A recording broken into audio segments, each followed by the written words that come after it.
네, 오늘의 말씀의 제목은 다른 복음은 없나니.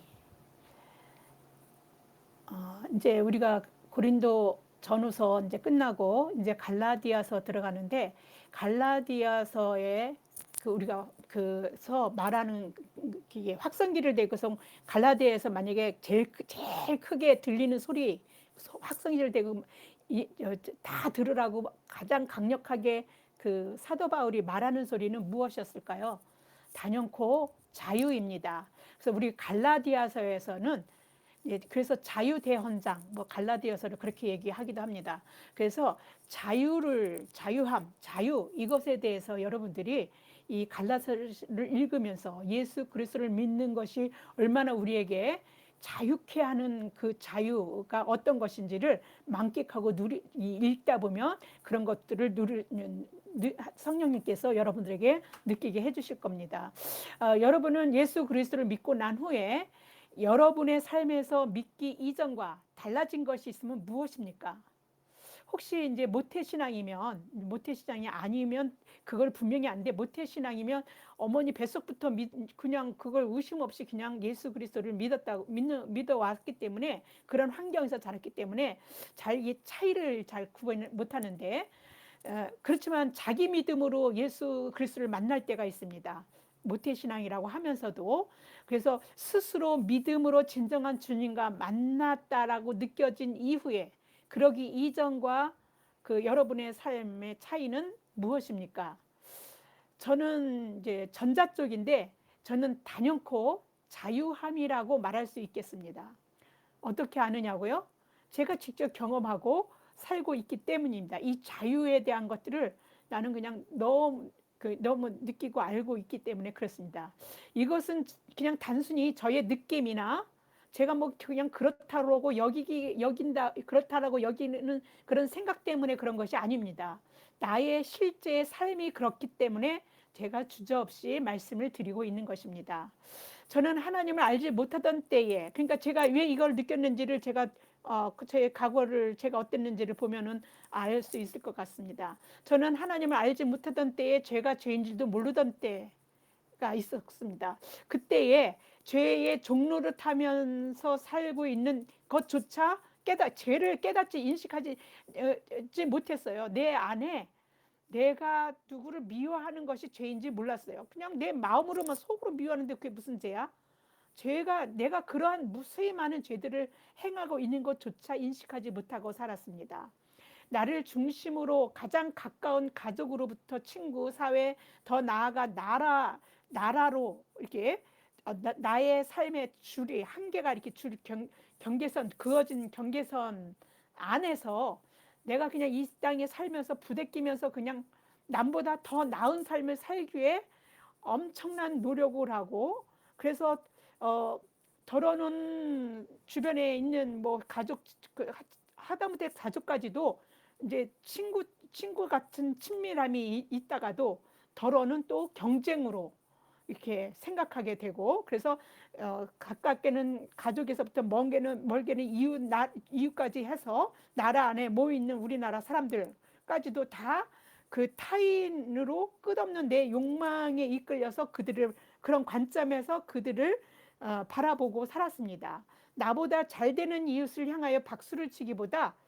시기하게 되고, 좀 부러움도 있지만 좀 질투를 가질 때가 많았고, 누구보다도 성공해서 잘 먹고 잘 살고 누구한테 보다도 더 인정받고 싶고, 그렇게 그래서 정말 열심히 살았습니다. 의지의 한국인의 어떤 그 모습이, 그래서 저는 그런 소리 들었어요. 의지의 한국인이다. 뭐 이런 소리, 끈기 있고 의지가 있는 그런 소리를 들을 정도로 되게 열심히 제 인생을 살았던 사람입니다. 정말 쉴 틈이 없다라고 할 정도로 치열하게 제가 살아왔습니다. 그러다 한계가 느껴지면, 이제 그렇게 살다 보면 번아웃 될 때가 있는데, 그런 한계에 오게 되면 내가 도대체 왜 사는 것인가? 왜 살아야 하는가? 이렇게 살다가 끝나는 인생이면 뭐하러 이렇게까지 해야 되나 하는 회의가 들기도 하고, 또 도대체 난 누구이지? 어디로 가야 하는가? 또 어디로 내가 가고 있는가?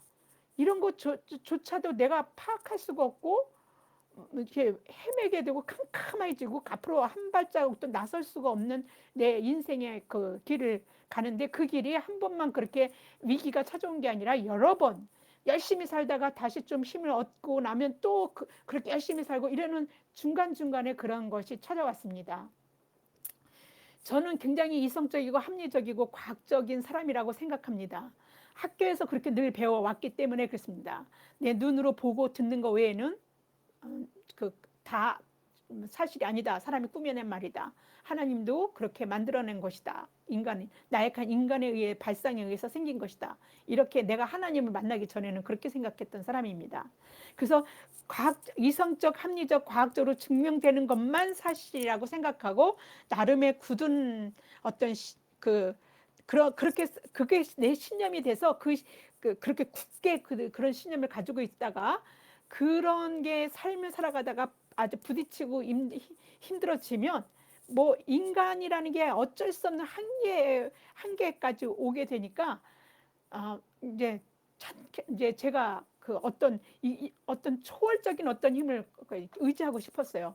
내 힘으로 도저히 살 수가 없는, 무너져 있을 그때에 그렇게 한 발짝도 내딜 수가, 앞으로 내디뎌 갈 수가 없고 어떤 앞이 캄캄한 그 인간의 그 한계, 그것을 넘어설 수 있는 어떤 초월적인 힘을 의지하고픈 그런 심정으로 자신의 그 한계를 이제 그렇게 그 힘을 의지해서라도 극복해 보려고 하나님을 찾은 적이 있습니다.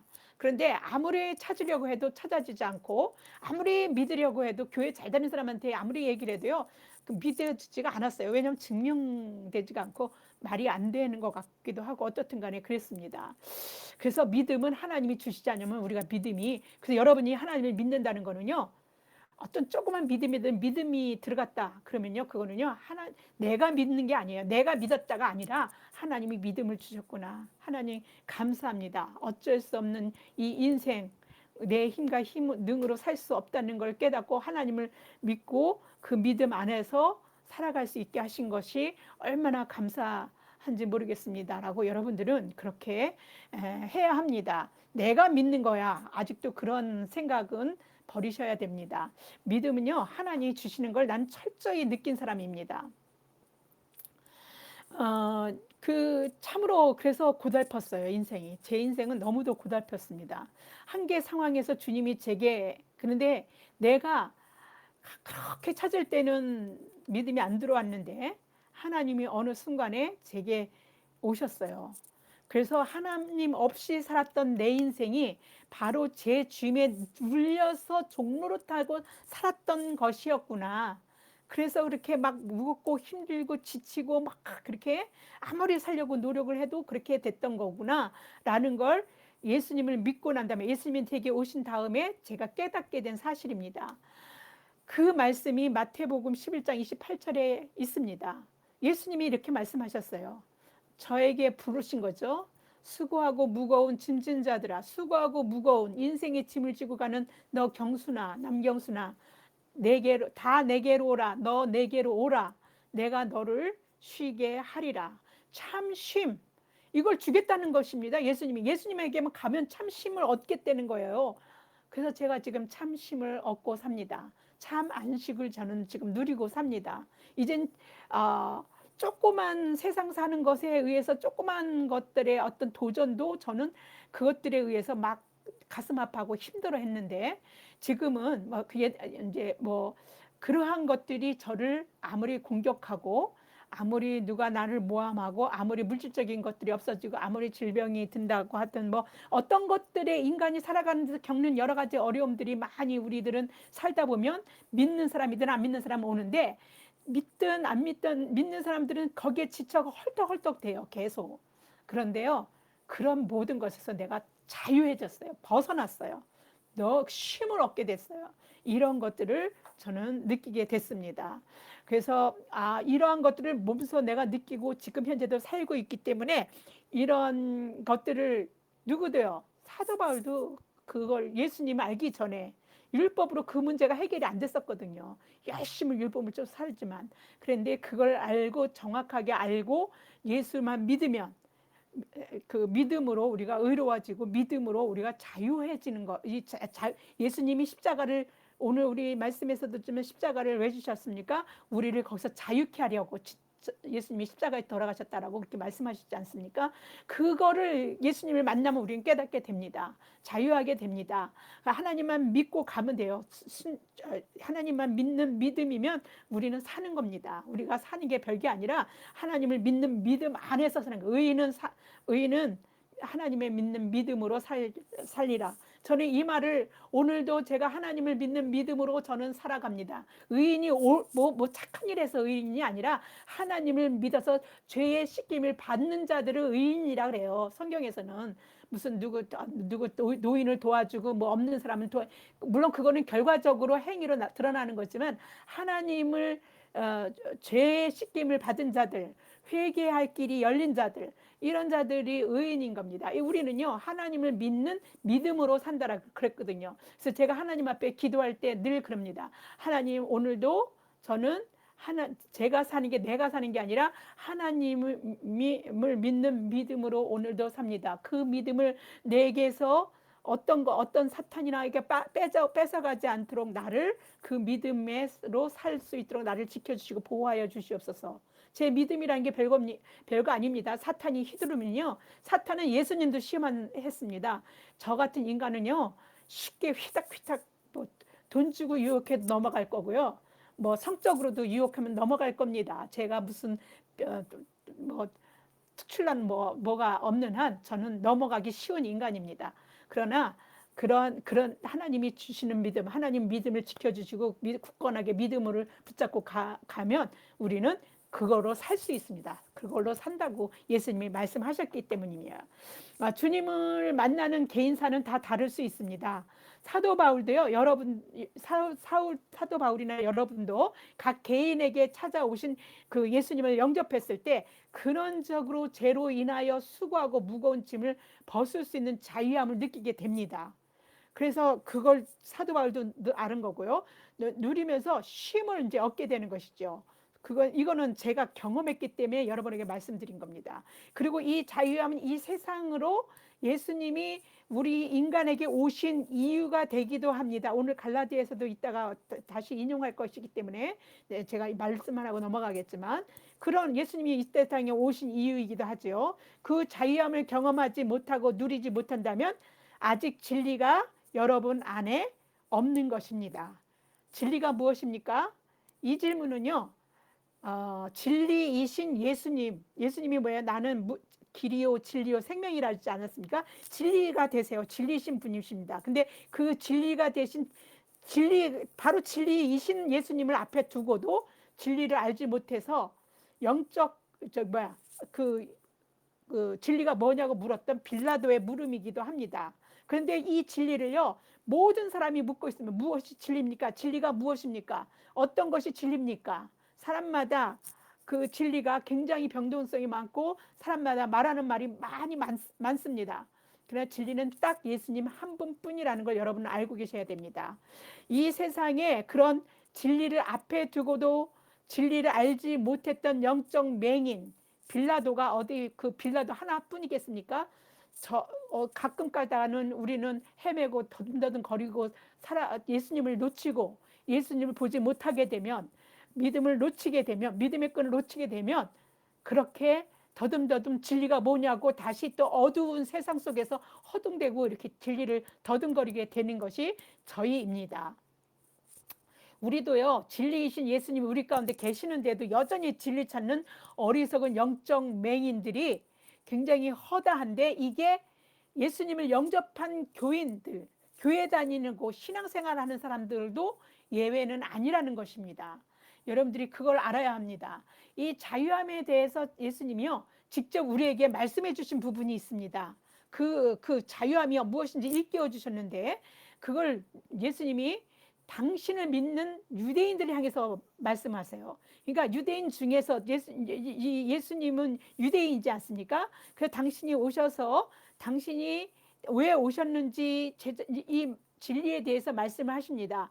진리, 생명, 구원 이런 것들에 대해서 예수님이 메시아로 오신 것들을 사람들한테 인식시키고 알게끔 깨닫게 해주기 위해서 했는데, 그래서 예수님이 놀라운 기적이나 막 하나님만 할 수 있는 어떤 그런 일들을 행하는 걸 보고, 그리고 구약에서 말씀하셨던 그분인 것들을 그런 행하는 걸 보면서 더러는 깨닫게 하고, 그래서 아, 저분이 예수님 메시아 하나님이신 것 같아, 뭐 메시아 뭐 이렇게 느껴지기도 하고, 그래서 그분이 말하는 말을 믿고, 그리고 그 따르던 제자들이 있었는데, 그 제자들 12제자만이 아닙니다.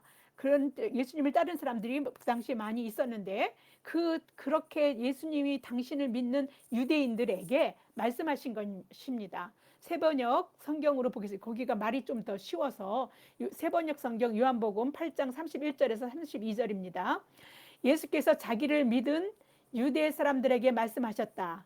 너희가 나의 말에 머물러 있으면 너희는 참으로 나의 제자들이다. 그리고 너희는 진리를 알게 될 것이며 진리가 너희를 자유롭게 할 것이다. 네, 우리가 주님의 말씀 안에 살고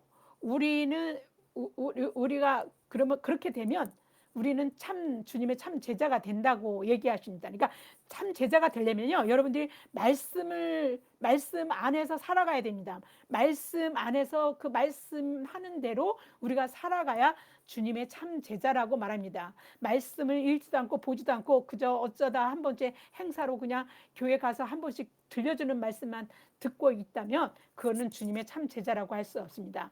그리고 그냥 듣고만 있는 것만으로도 아니고 읽었다고 되는 게 아니라 그것으로 삶을 살아가는 거, 따라가는 거죠. 주님의 삶의 본 모습을 따라갈 때 참 제자가 되는 것입니다. 거기에 진리가 있고 그 진리이신 예수님이 그를 통해 그것으로 우리 삶 속에서 당신의 그 정체성으로 말씀하신 게 진리이기 때문에 그렇습니다. 그래서 예수님이 누구이신지 제대로 알게 됩니다. 진리이십니다. 그 예수님이 그렇게 말씀을 하시니까 예수님은 그렇게 말씀하시는 분이에요. 주님 안에 말씀 안에서 주님의 참 제자가 그러니까 머물면 너희가 참으로, 그러니까 유대인에게 말한 거죠. 그리고 진리 안에서 진리가 너희를 자유롭게 하래. 예수님을 믿으면 예수님을 알게 되고 그 예수님이 너희를 자유롭게 할 것이다, 이런 말씀이에요. 그러니까 이 말씀은 그 진리가 되시는 주인 되시는 예수님만이 할 수 있는 말이죠. 아는 뭐 제가 난 진리도 아니면서 내가 너희를 자유롭게 하라 이렇게 말할 수는 없지 않습니까? 이 사실을 제대로 알고 깨닫고 안 사람이 저뿐은 아니겠죠. 많은 그리스도인들이 믿었고 그 중에서도 사도 바울이 그랬습니다. 그래서 이 진리, 이 생명을 알고 전하지 않을 수가 없었어요. 이것뿐이 없구나, 다른 길이 없는 거구나 라고 느꼈기 때문입니다. 그러나 예수님의 말씀을 직접 듣고도 예수를 믿었던 유대인들은요, 이렇게 말해요. 예수님이 분명히 자신을 알게 되면 자유롭게 되리라고 이렇게 진리시면서 말씀하셨는데도 이렇게 말합니다. 요한복음 8장 33절에 이렇게 말합니다. 그들이 대답하되 우리가 아브라함의 자손이라 남의 종이 된 적이 없거늘 어찌하여 우리가 자유롭게 되리라 하느냐. 예수님은요, 진리가 너희를 자유롭게 하리라고 말한 대상인 너희는요, 다름 아닌 예수를 믿은 유대인들에게 말한 것이었어요. 그런데 그들이 예수님한테 이렇게 말한 거예요. 믿겨지십니까? 예수님을 믿는다고 하면서도 그 예수님의 말을 지금 듣고 있습니까? 안 듣고 있습니까? 하나님의 말씀 안에 머물면은 그러면 그 진리를 우리가 예수님을 알게 된다 그랬는데 예수님의 말에 머무르고 있지 않는 것이죠. 그래서 그렇게 말하고서 엉뚱한 소리를 하고 있는 거예요. 예수님에 대해서 전혀 알지 못하고 그래서 믿지 못하는 자들이 하는 말하고 똑같은 그런 말을 이들이 지금 하고 있는 겁니다. 그들의 반응에는요, 그들이 이렇게 반응하는 데는요, 두 가지 잘못이 있습니다. 그들은 거짓된 말을 하고 있는 거예요. 그들은요, 자신들이 아브라함의 자손이면 남의 종이 된 적이 없다 이렇게 말했는데요, 사실 그들은요, 우리 다 출애굽에서 보다시피 애굽의 종살이를 430년간 종살이했어요. 그래서 모세가 그들을 출애굽했잖아요. 종살이 하지도 않았는데 출애굽하지는 않았죠. 이런 역사를 가지고 있어요. 뭐 1, 2년 종살이 한 것도 아니고 민족이 430년 종살이 한 그 역사를 가지고 있는 민족인데 우리가 아브라함의 자손이며 남의 종이 된 적이 없다. 말도 안 되는 거죠. 위대한 선지자 모세의 인도로 출애굽하여서 지금 현재 그들이 존재하지만 그들이 분명히 존재한 종살이한 것이 역사로 남아 있는 것입니다. 갈라디아서에서 사도 바울이 이 이야기를 하면서 율법이 아니라 하나님이 주신 약속, 모세와 같은 선지자, 그게 누구냐면 예수 그리스도이신데 그 예수 그리스도를 믿으면 자유함을 얻을 것이다라고 갈라디아인들에게 나중에 그 이야기를 갈라디아서 안의 내용에는 그런 이야기가 있습니다. 또 하나의 이들의 잘못이 있어요. 이스라엘 사람들이 이제 예수를 믿던 유대인들이 이렇게 잘못된 종살이 한 적도 없는데 우리가 저기 종살이 했다. 아브라함 자손인데 남의 종이 된 적이 없는데 우리가 종살이 했냐고 그렇게 되물었던 그것에는요 잘못된 것이 있다는 거예요. 뭐냐면 예수님의 말씀의 본질을 깨닫지 못한 것입니다. 예수님이 말씀하시는 거는요, 예수님이 우리의 육적인 문제를 해결하고 오신 분이 아니에요. 우리의 육적으로 지금 고생하고 막 하루 밥 세끼를 어떻게 먹어야 되는가를 해결하려고 오신 분이 아니에요. 예수님은 우리의 육의 문제, 즉 세상적인 것을 해결하시려고 이 세상에 오신 분이 아니라 그런 분이 아니십니다. 이스라엘이 고대하던 메시아는 그런 메시아예요. 모세처럼 애굽의 종살이에서 그들을 이끌어냈던 것처럼 지금 로마의 압정 하에서 그들이 있는데 지금 현재도 로마의 압정 하에서 살고 있지 않습니까? 그런 것에서 그들이 해방시킬 그 메시아를 바라고 있거든요. 그런 상태에서 예수님한테 지금 우리가 종살이 한 적이 없는데 이렇게 지금 현재도 하고 있으면서 그렇게 얘기하는 겁니다. 그들이 자유하게 살지를 못하고 있는 거예요. 로마의 그 정치의 안에서 살고 있는 것이죠. 그래서 이게 정치적 그런 로마의 압정에서 그들을 해방시키고 모든 정치적 사회적 전반에 걸친 현실적인 문제를 해결해서 다시 그들이 바라는 것은 다윗 시대의 그 평안으로 돌아가는 거거든요. 그런 시대로 그들을 돌아가게 해줄 그런 메시아를 찾고 있고 기다리고 있었어요. 하나님이 메시아를 약속하신 거는 그런 메시아는 아니었는데 영적인 우리의 삶, 근원적인 우리의 인생의 문제, 인간의 문제를 해결하시려고 하나님이 메시아를 보내시겠다고 이제 이스라엘이 그때는 대표적으로 하나님과 이렇게 그 교제를 나누고 있던 것이 하나님의 백성으로 살아가고 있었으니까 그들에게 그런 약속을 인간의 대표로 이제 얘기를 해준 건데 이들은 자신들의 나라의 안위와 그런 것들에서 잘 먹고 잘 사는 그렇게 이끌어갈 선지자 그런 메시아를 기대한 것이요. 참 하나님이 그들에게 약속하신 메시아는 거리가 멀어도 한참 먼 그런 메시아를 바라고 있었습니다. 그래서 예수님이 오셨어도 잘못 볼 수밖에 없어요. 그들은. 그래서 예수님은요, 그들이 기대하는 잘못 보고 있는 시선들을 갖다가 바로잡아 주려고 영적 눈으로 볼 수 있도록 이렇게 이제 말씀을 하십니다. 요한복음 8장 34절에서 36절입니다. 예수께서 대답하시되 진실로 진실로 너희에게 이르노니 죄를 범하는 자마다 죄의 종이라. 종은 영원히 집에 거하지 못하되 아들은 영원히 거하나니 그러므로 아들이 너희를 자유롭게 하면 너희가 참으로 자유로우리라. 분명히 얘기했죠. 아까 진리가 너희를 자유롭게 하리라고 말씀하셨지만 예수님이 뭐라 그래요? 아들이 너희를 자유롭게 하면 너희가 참으로 자유로우리라. 예수님이 이래서 이 생에 오신 것입니다. 우리가 예수님을 알지 못하던 전에는 저도 죄의 종이었습니다. 그저 제가 그렇게 아까 제가 어떻게 살았는지 하나님 알지 못했던 때를 잠깐 언급해 드렸는데 죄에 끌려다니며 살면서도 죄가 죄인지도 깨닫지도 못해요. 그게 미워할 수도 있지 사람이. 나한테 나쁜 짓 하면 내가 싫어하고 미워할 수도 있지.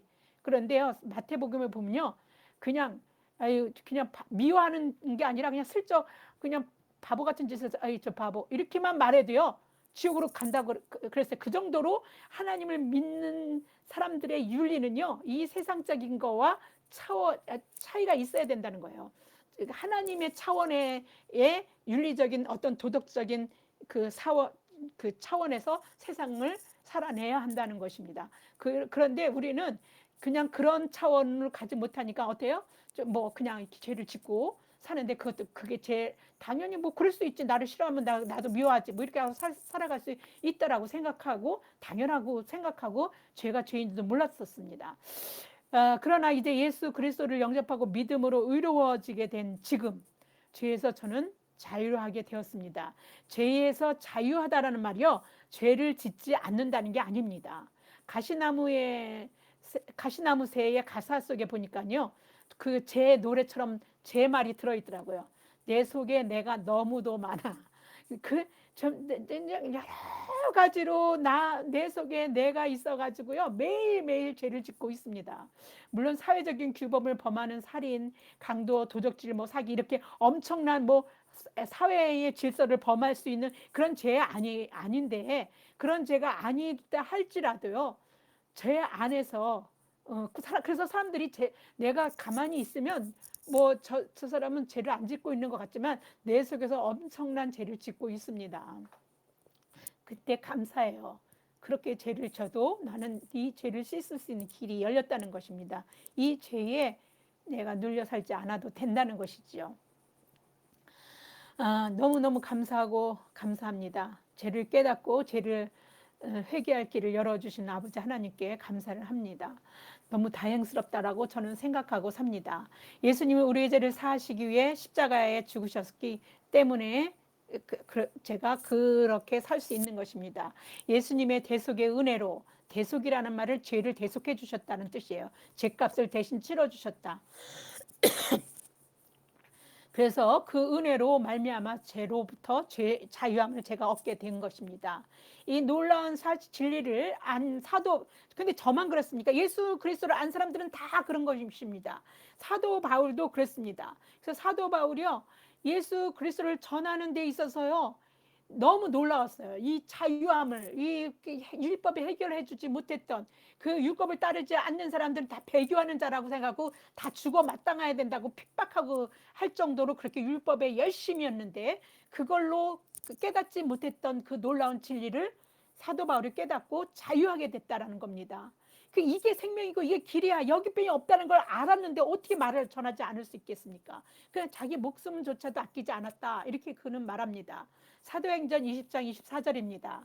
내가 달려갈 길과 주 예수께 받은 사명, 곧 하나님의 은혜의 복음을 증언하는 일을 마치려 하면은 나의 생명조차 조금도 귀한 것으로 여기지 아니하노라.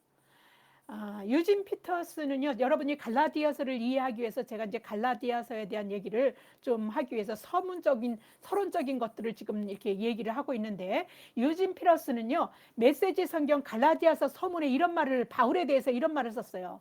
다소의 바울은 예수를 만난 뒤 근본적으로 전혀 다른 존재, 곧 하나님 안에서 자유의 삶을 사는 존재로 변화되어 저 따분한 역사에 전혀 다른 장을 더하려고 최선을 다하고 있었다. 예수를 만난 바울은 하나님이 사람들을 특정한 방식으로 행동하게 하는 비인격적인 힘이 아니라 우리를 해방시켜 자유로운 삶을 살게 하는 인격적인 구원자라는 것을 알게 되었다. 하나님은 밖에서 우리를 억누르는 분이 아니라 안에서 우리를 해방하는 분이셨다. 네, 그래서 이제 사도 바울에 대해서 이렇게 얘기하면서 유진 피터슨도 갈라디아서를 그런 자유함, 하나님을 믿고 우리가 얻게 된 그 자유에 대해서 이야기하고 있습니다. 혹자는 예수 그리스도를 믿는 순간 개인의 자유함이 신앙이라는 그런 미명하에 구속받는다고 잘못 생각해서 그리스도를 거부하거나 밀어내는 어리석음을 범합니다. 저도 하나님 알기 전에는 그랬어요. 그러나 나를 간섭하는 일이고 내 인생 내가 알아서 하는 거지, 믿으라 마라 뭐 그러는 것조차도 간섭이라고 여겼어요. 그러나 이 하나님의 자유함, 이 하나님 주신 자유는요, 믿어봐야 합니다. 믿고 자유함을 느낀 자만 참 자유함이 무엇인지 알게 됩니다. 그 안에 있음, 자유함을 모르는 사이에 있으면 자유함이 뭔지도 몰라요. 근데 그런 것들을 믿고 자유를 알게 되면요, 이게 이런 자유함이 이거구나라는 걸 알게 됩니다. 진리가 너희를 자유하게 하리라는 예수님의 말씀이 그대로 삶이 되는 삶을 살게 되는 것이거든요. 그리스도를 알지 못하면 깨달을 수 없고 누릴 수도 없는 자유함입니다. 갈라디아서를 통해서 이 자유함을 발견하시고 삶에서 누리시는 그런 종교인이 아닌, 종교인으로 살면요 못 누려요. 종교인이 아닌 신앙인이 돼서 이런 자유한 삶을 사시기를 기원합니다. 갈라디아서에는요, 이 자유함에 대한 사도 바울의 치열한 그 영적 싸움을 엿볼 수 있습니다. 왜냐하면요, 다름 아닌 우리가 고린도 전후서에서도 봤다시피 그 유대적 그리스도인들, 극단에 치우쳐서 이들을 말할 때는 유대주의자라고 불리웠던 사람들 때문에 그렇습니다. 그런데요, 이 유대주의자라고 불리우는 사람 때문에 바울이 엄청나게 복음을 전하고 있는데도 고난을 겪고 어려움을 겪습니다. 그리고 자기가 전한 복음을 다른 복음을 전하는 자들이라고 붕괴할 정도로 이렇게 하는데, 이들의 모습이 누구였습니까? 예수님을 만나기 전에 바로 바울의 모습 아닙니까? 사울이라는 이름으로 유대인을 핍박했을 때의 모습입니다. 왜냐하면 이들은 율법, 예수 그리스도를 믿지만 율법과 그 할례 절기를 지켜야 한다고 생각했어요. 하나님의 자녀는. 그래서 그런 것들을 강력하게 그렇게 주장했는데, 바울이 바로 그런 거지 않습니까?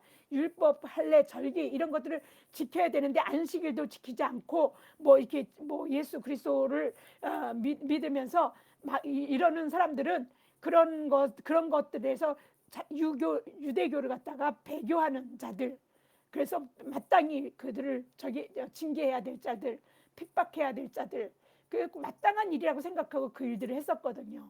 그래서 그들의 모습 속에는 사도 바울이 이들의 이렇게 어렵게 그 바울을 대적하게 되는 이들을 만나지만, 이들이 바로 예수를 만나기 전 바로 자신의 모습이었습니다.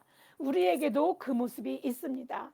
지금도 우리에게 그런 것이 있을 수도 있습니다. 여러분들이 자신들을 잘 들여다보지 않으면 우리가 어떤 것들에 대해서 누굴 비판할 때에 자기의 믿음, 자기가 가지고 있는 어떤 그 규칙이나 철저한 어떤 것들 때문에, 예를 들면 교회에 주일마다 주일을 성수하지 못하고 어떤 일이 있어서 주일에 한 번 못 나갔다든지, 그러면 저 사람이 어떻게 저런 사람 다 있나, 뭐 새벽 예배 못 나가는 사람들, 11조 안 하는 사람들, 이런 사람들을 막 비난하지 않습니까? 봉사 안 하는 사람들.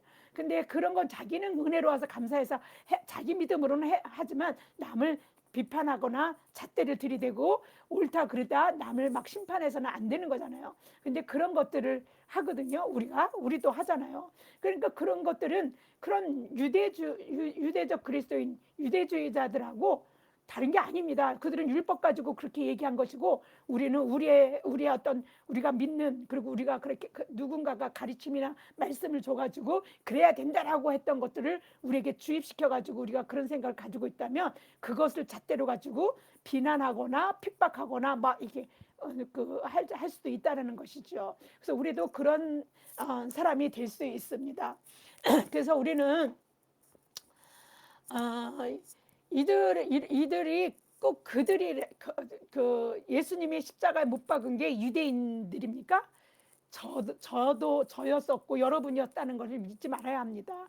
그래서 여러분들도 이러한 상황 속에서 우리가 이제 그들이 왜 그래야 했고 또 그래야 하는 이들에게 바울이 대응해서 교인들이 복음 안에서 잘 자유하게 잘 말씀 안에서 신앙 안에서 살아가려면 어떻게 해야 어떻게 대처하고 어떻게 인식하고 복음을 받아들여야 하는지에 대한 것들을 갈라디아에서 지금 계속 풀어놓고 있는 것들을 이해해야 합니다. 그래서 이들에 대한 걸 우리가 이들에 대해서 이해할 수 있는 것들을 해야 합니다.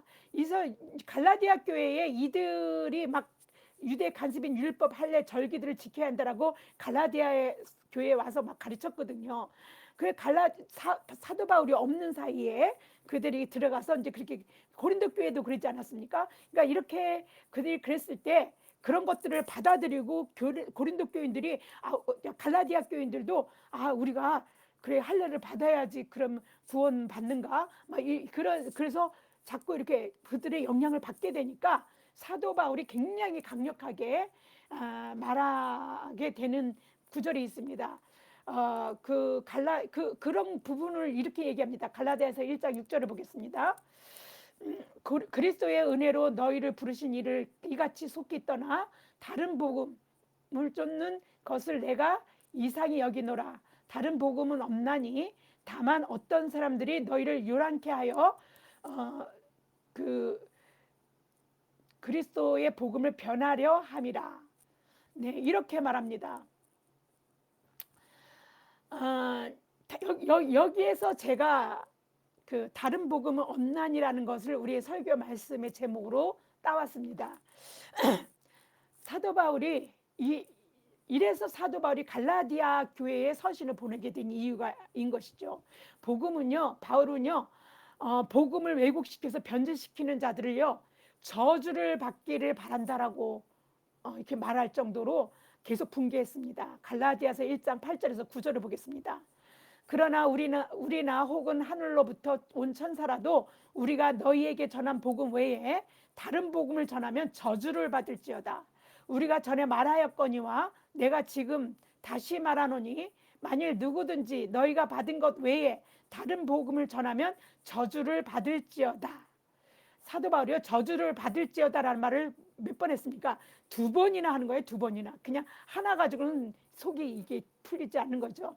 2번이나 강력하게 말을 전합니다.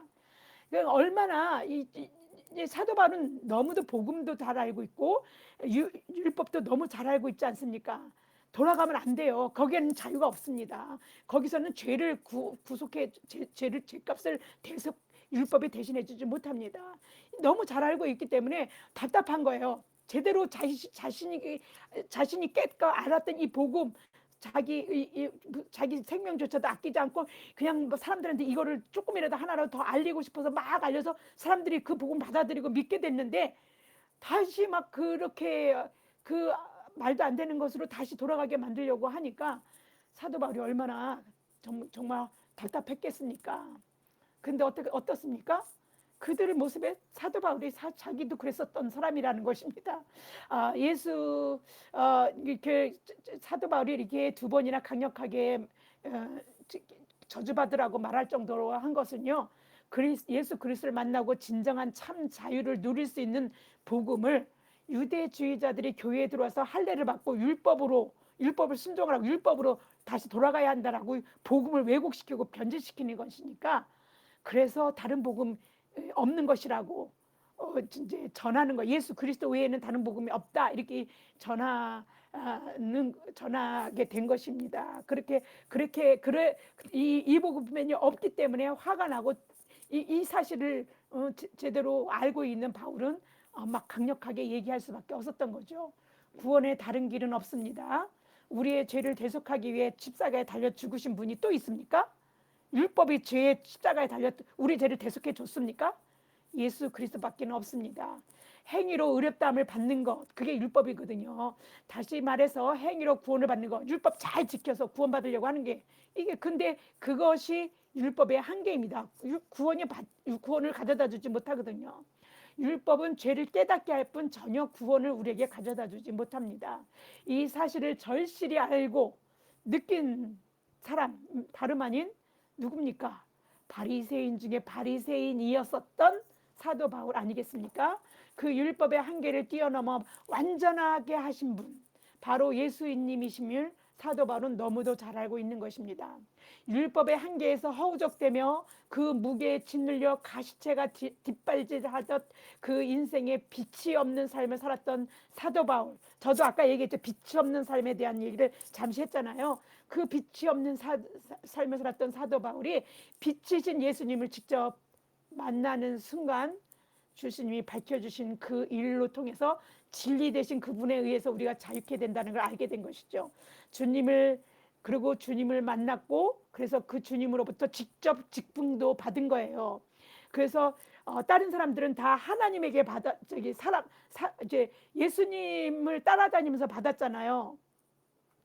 그 배우고 그렇게 배우는 걸 통해서 받았는데 그리고 또 나중에 이제 직분자들은 전부 다 사람에게서 사람을 통해서 받았는데 사도 바울은 그래서 자기가 직접 하나님에게서 받았다라는 얘기를 하게 됩니다. 갈라디아서 1장 1절에 그 이야기로 시작합니다. 사람들에게서 난 것도 아니요 사람으로 말미암은 것도 아니요 오직 예수 그리스도와 그를 죽은 자 가운데서 살리신 하나님 아버지로 말미암아 사도된 바울은 네 사도가 자기가 그냥 되려고 된 게 아니라는 거예요. 하나님이 그렇게 사도가 되게 하셨다는 거죠. 인간이 착한 일, 즉 그 하나님이 주신 계율, 그 율법을 잘 지키고 그래서 의로워지려고 열심히 노력하고 살았어요. 열심히 연구하고 노력하고 그 율법을 어떻게든지 완벽하게 지켜서 하나님으로부터의 은혜 안에서 살아가려고 노력을 했어요.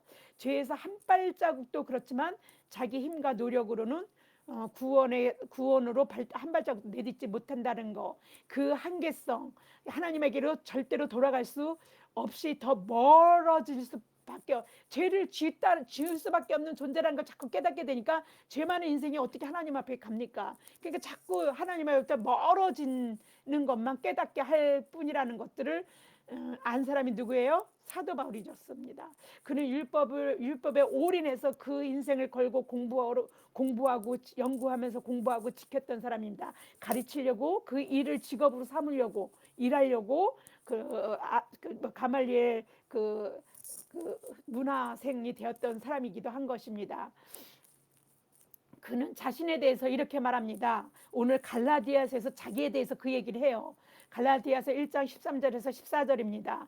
내가 이전에 유대교회에 있을 때 열심히 이제 율법을 지키고 연구하고 공부하고 가르치고 이렇게 일을 할 때 그 일들을 직업으로 이제 랍비가 돼서 하려고 했겠죠. 행한 일을 그 유대교에 있을 때 행한 일을 너희가 들었거니와 하나님의 교회를 심히 박해하여 멸하고 내가 내 동족 중 여러 영갑자보다 유대교를 지나치게 믿어. 이 사람 누굽니까? 율법을 다른 사람들 그냥 뭐 어떻게 지켰는지 모르지만 여러 자기 영갑자보다도 더 지나치게 믿었다 그러는 겁니다. 그 내 조상의 전통에 대하여 더욱 열심히 있었더니 자기가 어떠했는지 이렇게 밝히고 있는 겁니다.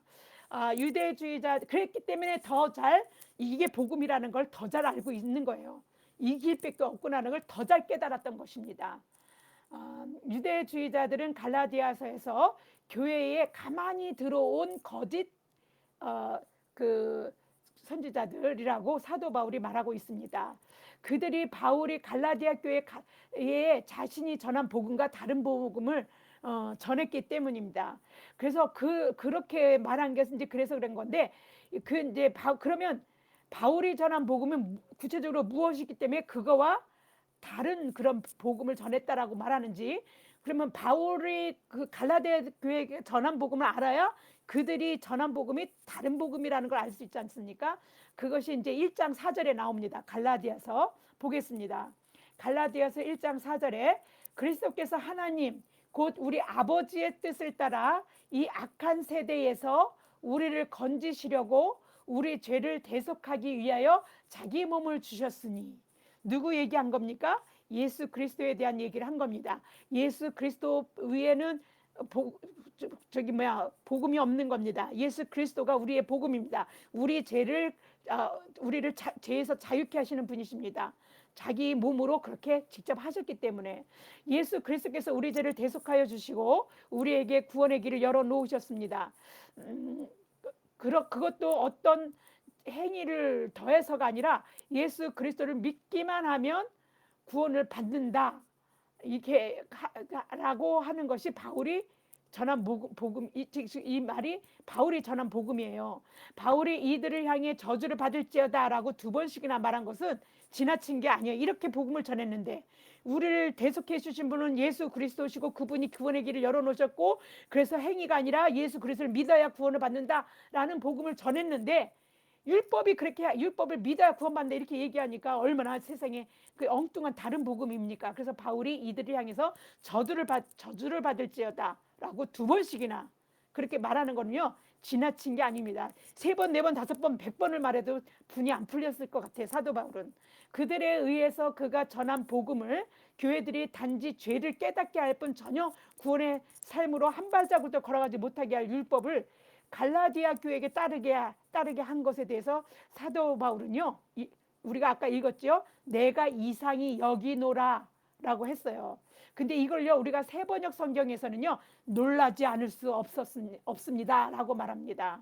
정말 놀랄 일이죠. 놀랄 놀자죠.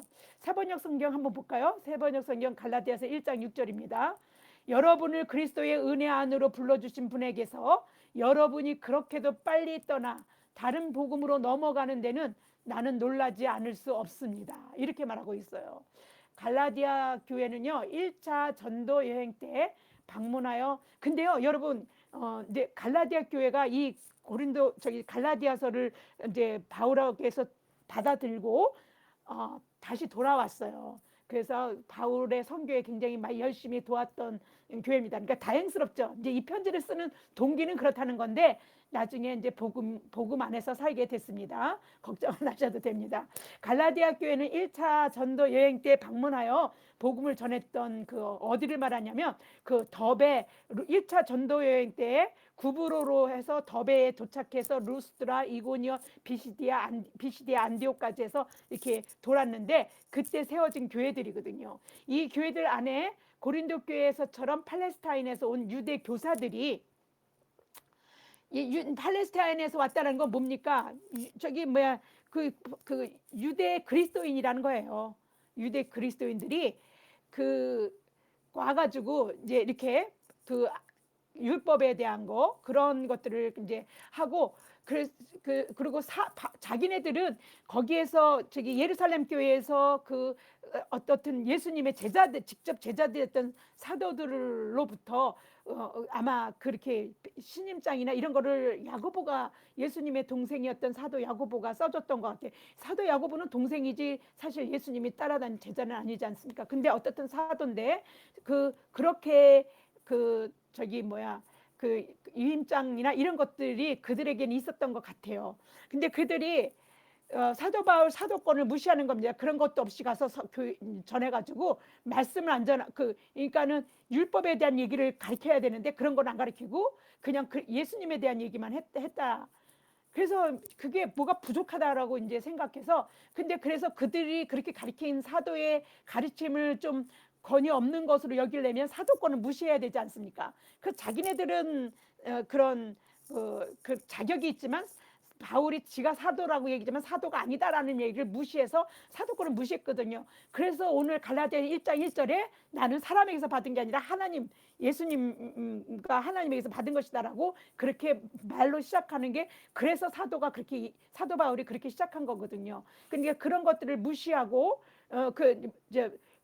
뭐를 강요하는 거예요? 그런 사람들이 뭐 은혜를 예수님이 복음의 은혜를 받아들이는 게 아니라 그 은혜의 교리를 받아들이는 게 아니라 할례와 율법 막 이런 것들을 해야지 된다라고 강요하는 거죠. 너네들이 예수를 믿고 그리스도인이 되려면 이래야 된다. 뭐 이렇게 얘기하는 거예요. 바울은 갈라디아 교회의 이 같은 문제를 해결하기 위해서 이제 이 갈라디아서를 쓴 것이죠. 갈라디아서의 핵심 주제는요. 믿음으로 의로워진다라는 말에 있어요. 아까 우리가 자유함에 그걸 믿음으로 의로워지는 것에 대한 게 중심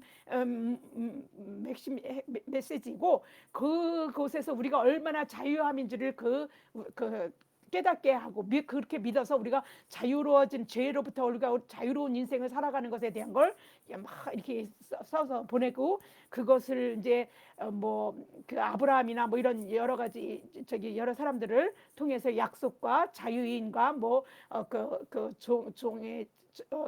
종의 그 후손 자유인의 후손 이런 얘기들을 해가면서 이제 그 갈라디아인들에게 그걸 설명을 하게 됩니다. 그래서 믿음으로 의로워진다는 건 어디서 듣는 말입니까? 이 칭의, 이신칭의. 여러분들이 우리가 로마서를 했을 때 들었던 얘기입니다. 그죠? 이신칭의가 이 갈라디아서에 나옵니다. 그런데 갈라디아서가요, 로마서부터 먼저 쓰여진 거 압니까? 서신 중에, 그러니까 갈라디아서는요, 바울 서신 중에서 가장 초기의 것이라고 여겨져요. 왜냐하면요, 이게 1차 전도 여행지에서 일어난 문제를 하는 거잖아요. 그죠? 그러니까 1차 전도 여행 후에 이제 그 생겨난 문제들을 가지고 했기 때문에 제일 그 교회 중에서 제일 먼저 문제들이 일어난 것들을 이제 그 교회들에게 얘기해 준 그 문제들을 해결하기 위해서 그렇게 그 문제를 썼던 그 서신을 썼던 것이죠. 그래서 우리가 믿음으로, 그러니까 로마서에 나오는 말을 갈라디아서가 또 했나가 아니라 갈라디아에서 그렇게 얘기했던 것들을 더 이제 로마인들에게도 우리의 복음이라는 게 믿음으로 이루어지는 거지 행위가 아니라는 것들을 거기서도 강조해서 하는 겁니다. 단지 그 갈라디아서보다 이게 로마서가 우리 성경의 앞에 나온 거는요, 분량의 순서에 따라서 이렇게 이제 그 배치를 한 것이기 때문에 그래요. 그 서신이 이제 바울 서신이 13개가 있지 않습니까? 13권이 있는데 13권 중에서 맨 처음 분량의 순서, 그죠? 그다음에 공동체에게 이 서신을 개인에게 보냈나 공동체에게 보냈나에 따라서 이제 뭐 디모데 전후서는 개인에게 보낸 거지 않습니까? 교회에 보낸 것도 있고 이제 이렇게 개인에게 보낸 것도 있는데 그런 순서에 따라서 앞에 있기도 하고 뒤에 있기도 하고 또 이제 그런 겁니다. 그래서 그런 여러 가지 순서를 하다 보니까 분량지, 수신지, 그러니까 그 뭐죠? 후서, 고린도 전서랑 후서가 뒤에 나오는 거는요. 후서는 짧아도 수신지가 같은 고린도 지역이니까 고린도 전서와 후서를 같이 묶어준 거예요. 그리고 이제 갈라디아서가 나오는 거죠. 그래서 이런 순서에 따라서 하다 보니까 로마서가 맨 앞에 있지만 로마서보다 먼저 쓰여진 게 갈라디아서입니다. 그래서 갈라디아서를 분량에 따라서 그렇게 했기 때문에 내용의 분량에서 더 작으니까 이신칭의를 말하는 거는 같지만 작으니까 소로마서 이렇게 불리기도 합니다. 바울이 없는 틈을 타서 갈라디아 교회에 가만히 들어온 거짓 형제들이라고 바울이 말한 유대주의자들은요, 예루살렘 교회 안에서 율법을 강력히 고수하고 지키던 유대 그리스도인입니다. 기독교인이에요. 이들이 유대 교회의 교인들이 아니라 유대 그리스도인들입니다. 기독교를 박해하는 유대인들이 아닌 믿음의 형제들이었다는 것입니다. 그들은 예수 그리스도를 믿는 그리스도인들입니다. 같은 그리스도임에도 불구하고 왜 이들은 사도 바울이 이방 선교를 통해서 세워진 교회들마다 그렇게 찾아가서 사도 바울이 자신의 위험과 죽음을 무릅쓰고 전하는 이 복음과 다른 복음을 전하는 자들이라고 저주를 받으라고 할 정도로 왜 교회에 그 사도 바울이 전하는 복음에 반하는 그런 적잖은 문제가 되었을까요? 유대주의자들에 대한 이해를 우리가 잘 해야 될 필요가 있어요. 그래야 갈라디아서에서 사도 바울이 왜 이 같은 말을 했는지를 대해서 이해가 할 수 있기 때문입니다. 예수님이 요한복음 8장 32절에서 진리를 알지니 진리가 너희를 자유롭게 하리라 이렇게 말씀하셨잖아요. 우리가 진리이신 예수님을 알면 우리는 참 자유를 누릴 수가 있습니다. 그런데 가만히 들어온 거짓 형제들은요, 유대주의자들에 대해서 예수 그리스도가 뭐라고 이제 이들에게 뭐라고 말하냐면 이들은요, 그러니까 예수님을 만나지 않은 사람들인 거라고 여겼던 것 같아요, 사도 바울이. 그래서 이들은 갈라디아서 2장 4절에서 이렇게 말합니다. 그들이 가만히 들어온 것은 그리스도 예수 안에서 우리가 가진 자유를 엿보고 우리를 종으로 삼고자 함이로되라고 사도 바울이 말합니다. 율법으로 자꾸 이래라 저래라 간섭하고, 그러니까 자기네들 입맛에 좋게 그렇게 이렇게 뭐랄까 율법에서 그들을 조종하기 쉽지 않습니까? 율법에 따라서 그 말을 그들을 감독하고 그들을 가르치고 그들의 말을 잘 듣게 만들고 이렇게 하기가 쉽지 않습니까? 그래서 사도 바울이 그렇게 얘기하는 겁니다. 우리를 복음으로 자유로워진 자들을 복음으로 다시 얽매어서 자기네들이 생각하는 대로 끌고 가려고 하는 것이다. 이렇게 얘기하는 것이죠. 사도 바울이 거짓 형제라고 부르는 유대주의자들은요, 예수님이 메시아이고 하나님의 아들이시고 부활하셔서 승천하시고 그리고 승천하신 주이시고 성령을 가시고 우리가 보내주신 분이고 그의 이름에 구원이 있다, 이런 거 다 인정하는 그리스도인들이에요. 그거 안 믿는 사람들이 아니에요. 그리고 그리스도께서 영광 중에 재림하셔서 은혜와 심판으로 하나님을 완성하실 것이라는 걸 믿는 그리스도인들입니다. 지금 우리가 믿는 믿음과 똑같은 믿음을 가지고 있는 사람들이에요. 그러나 여전히 그들에게는요, 아브라함이 받은 구원의 약속들에 참여하기 위해서는 아브라함의 진정한 아들들이 되는 것이 굉장히 중요했어요. 왜냐하면 하나님이 아브라함에게 한 그 구원의 약속들은요, 아브라함에게만 한 게 아니라 그 후손에게도 주어진 것이라 그렇게 믿었기 때문이었습니다. 그러므로 그들은 그것을 굳건하게 믿고 있어요. 그러므로 이방인들이 하나님의 백성이 되기 원한다면 유대인들처럼 할례를 받고 율법에 순종해야 한다고 굳게 믿고 주장한 것입니다. 그래서 율법주의자들은요, 예수 그리스도를 믿는 믿음만으로는 뭐가 부족한 거예요. 그것 가지고 우리는 하나님 백성이니까 이런 거 이렇게 예수를 그리스도를 믿는 안에서도 율법을 철저하게 지켜야 된다. 그것만 믿음으로만 구원받는 거는 뭔가 바울이 전한 복음 그렇게 바울이 전했잖아요. 그것은 뭔가 미흡하다라고 여기게 됐습니다.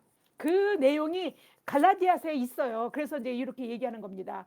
말씀으로 있기 때문에 이걸 이제 이론적으로 얘기하자면 그렇게 말씀을 제가 전에 이제 할 수 있는데, 그래서 호코마 주석에서 이제 이들이 유대주의자들이 주장했던 율법과 복음과 율법에 대한 얘기가 나와 있어서 제가 한번 옮겨 볼게요. 그러면 이들이 주장하는 주장이 어떤 것인지를 잘 알 수 있습니다. 그래야 바울이 대응하는 그 서신의 얘기들을 우리는 이해할 수 있습니다. 그리스도의 오심으로 사람이 율법에서 자유로워진 것이 아니다. 그리스도가 오시면 우린 자유롭잖아요. 근데 이 사람들이 이렇게 얘기하는 거예요. 그리스도가 오심으로 사람이 율법에서 자유로워진 것이 아니다.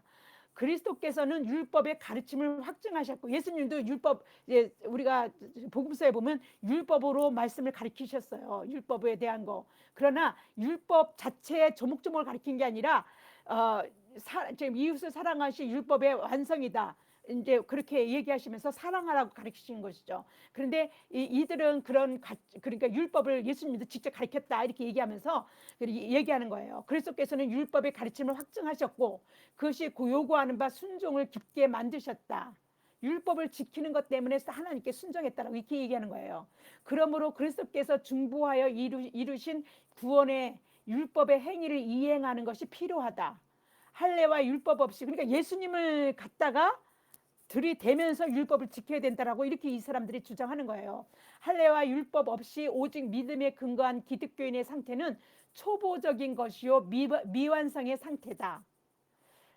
이거 잘못된 거 알죠? 왜냐하면 예수님이 뭘 하셨어요? 율법을 완성하시러 오신 분이라고 직접 말씀하셨거든요.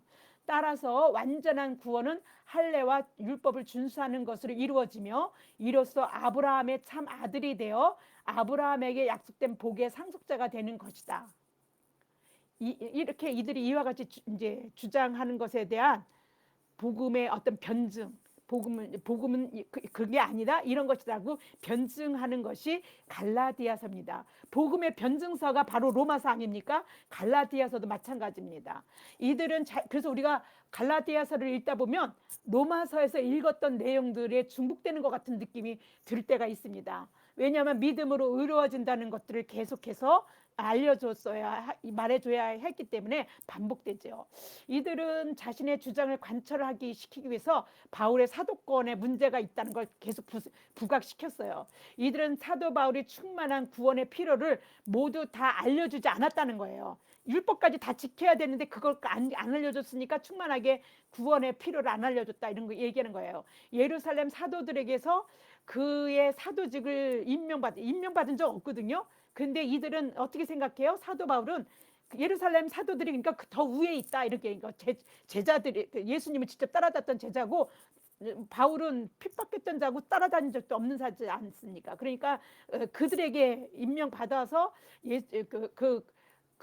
예루살렘 교회의 권위에 사도 바울이 복종해야 된다, 이렇게 주장을 했습니다. 그런데 사도 바울은 하나님에게 이렇게 이걸 하기 위해서 뭐라고 1절서부터 얘기하지 않습니까? 나는 하나님께 직접 받았다, 이렇게 얘기를 하는 것입니다. 직접 받았죠. 예수님에게 직접 이방인의 사도로서 선교를 직접 예수님을 받고 직접 받은 사람입니다. 그래서 이들이 사도 바울이 율법 준수에 대해서 강조를 안 한 것은 선교에 대한 열심 때문인데, 뭐냐면 율법을 강조하면 복음을 전달할 때 사람들이 부담스러워서 안 믿을까봐 이제 그걸 쫙 빼고 그냥 예수님에 대한 것만 전했기 때문에 그랬다. 사람들에게 복음을 막 전도할 때 이 율법까지 잘 전해야 되는데, 그래서 좀 사도 바울이 전하는 데는 뭔가 부족하다. 율법을 전하지 않고 그렇게 예수 그리스도만 전했기 때문에, 그래서 완전하지 않다.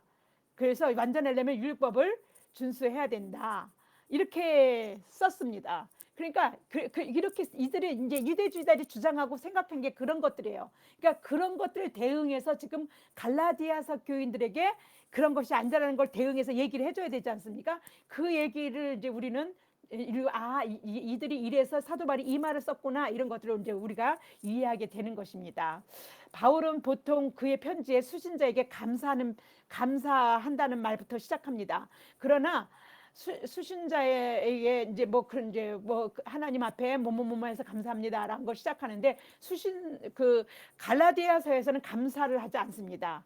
그런데 자신의 사도직은 사람에게서 받지 않고 받을 필요도 없다라는 말로 대신해서 씀으로써 이제 이들이 주장하는 것들을 이렇게 처음부터 이제 반박하고 나가는 거죠.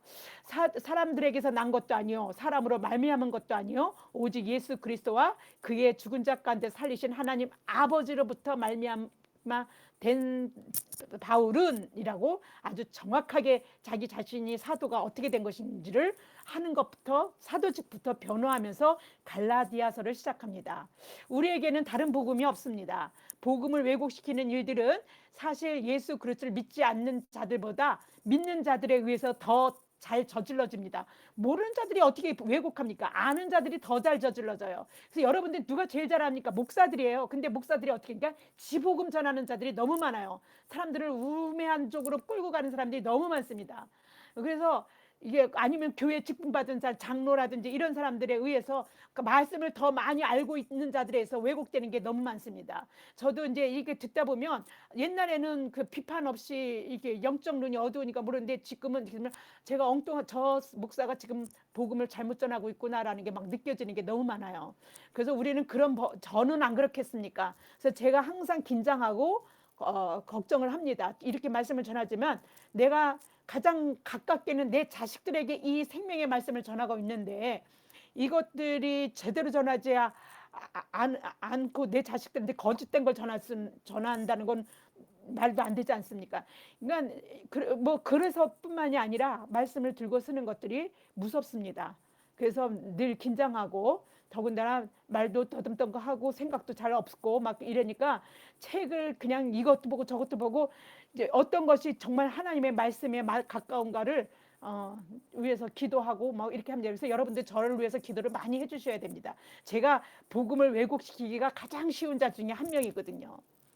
여러분들, 그러면 제가 왜곡되면 누가 피해를 봅니까? 여러분들이 피해 보는 거거든요. 그러니까 여러분들이 나를 위해서 기도를 해주셔야 되겠습니까? 안 해주셔야 됩니까? 기도해 주셔야 합니다. 이제 우리는 영적 분별력이 필요합니다. 여러분들이 말씀을 읽을 때나 들을 때나 성령이 조명해 주시고 성령이 간섭해 주셔야 됩니다. 말씀 성령이 역사해 주셔야 한다는 것입니다. 그래서 어떻게 해야 됩니까? 기도해야 됩니다. 성령이 우리에게 역사하시려면 우리 어떻게 해야 됩니까? 하나님 앞에 의존하고 하나님 내게 오늘도 말씀을 조명해 주세요. 하나님 듣는 말씀이 사람의 말씀이 아닌 하나님이 내게 주신 말씀이 되게 해주세요. 기도 없이 말씀을 듣거나 기도 없이 말씀을 읽으면 안 됩니다. 반드시 기도해야 됩니다. 전적으로 하나님의 인도하심이 없이는 말씀 한 구절 한 구절을 전혀 이해할 수 없습니다. 하나님의 말씀이기 때문에 그래요.